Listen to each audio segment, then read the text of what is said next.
ونعوذ بالله من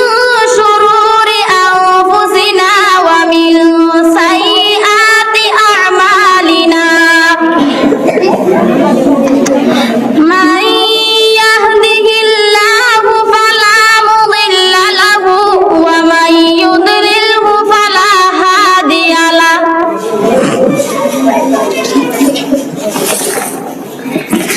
ونشهد أن لا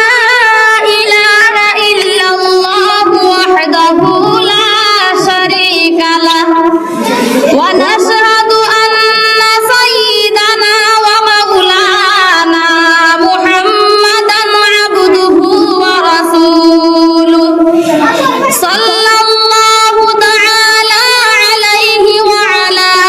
آله وصحبه وسلم تسليما كثيرا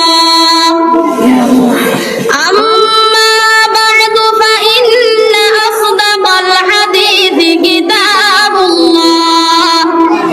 وأحسن الهدي هدي محمد صلى الله عليه وسلم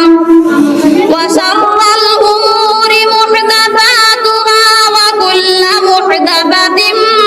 بدعة وكل بدعة ضلالة وكل ضلالة في النار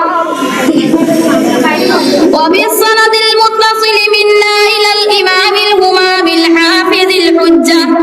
أمير المؤمنين في الحديث أبي عبد الله محمد بن إسماعيل بن إبراهيم بن المغيرة بن بردزبة الجعفي اليماني البخاري رحمه الله تعالى